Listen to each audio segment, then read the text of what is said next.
Meghalaya is growing, and that is evident from the rising number of vehicles, expanding market, growing tourist footfall, and increasing movement across the state. But for ordinary people, this growth is becoming harder to live with. This is because of poor urban planning. Recently, a 21-member delegation from Meghalaya attended a 4-day training on urban strategy in London. Officials said this training will help them to find solutions to various problems such as waste management and sewage issues. Whether or not this training will help, only time will tell. But for now, let us see how for years some of the urban problems have only grown in proportion. The most important and crucial issue is waste management. When tourists visit the city for the first time, they are greeted by the obnoxious stench and burning waste of Marten. For years, the government has been planning various ways to manage the growing profusion of waste in the state, but nothing has happened. A waste management plant is a distant dream. The government could not even stop its citizens from littering and dumping waste along the roadside. Awareness lack among most of the citizens. There are barely any penalties on dumping garbage. This laxity has made the greater task even difficult.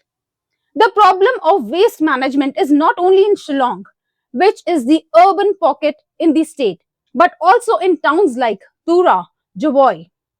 There should be a budget allotted for awareness, and rules under urban planning should include penalty. The government should have a stricter urban rule book for better results in long run. Another contentious issue is every day in Shillong, people sit through endless traffic just to get to work, school, or home. Roads are packed, parking is a mess, footpaths are either broken or missing, and getting across the city has become exhausting. What should be a short commute now takes far longer than it should. The problem is not just within the city, but on the outskirts too.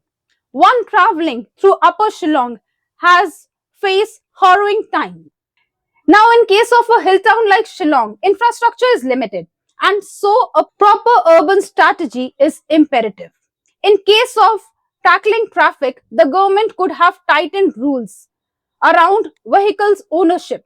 Instead of allowing citizens to buy cars mindlessly, it could have set a criteria for owning a car, such as parking space and number of family members. As harsh as it may sound, but desperate times need stricter ways. For a handful of inconsiderate people, the mass suffers, and it is the duty of government to care for the mass, not for few rich citizens. This is because the traffic problem is turning into a quality of life problem. People are spending more time on road, more money on transport, and more energy in dealing with problems that basic planning should have solved years ago. The same frustration shows up in other ways too. Poor drainage during rains, waste piling up in the part of city, crowded localities growing without proper planning, and in public infrastructure struggling to keep pace with people who rely on it every day. Now that we are discussing the government's urban planning, or let's say lack of it, we have to mention the recent incident on Shillong Dauki Road in Pynursla stretch. Even though it is out of the purview of urban planning, the Shillong Pynursla Dauki Road is one of the most important roads in Meghalaya. This road should have been one of the state's biggest strengths. Instead, it has become one of the biggest worry. The recent mishap along the Pynursla stretch have once again shown how fragile this route has become. Landslides, falling rocks, and repeated accidents have turned a major road into a dangerous one. A road that should support livelihood and connect Meghalaya to opportunities is now a road people travel with caution, and that says a lot. All this shows that Meghalaya is expanding faster than it is preparing.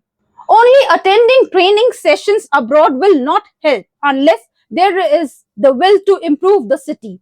Just creating a facade and false notion about Shillong to attract tourists will not help, and this will be exposed in no time. If roads are unsafe, the city is harder to live in, and basic services fail to keep up, then growth stops feeling like progress. A better urban planning suited to the state and its limited infrastructure is challenged. And once that is addressed, life will be better for both citizens and visitors.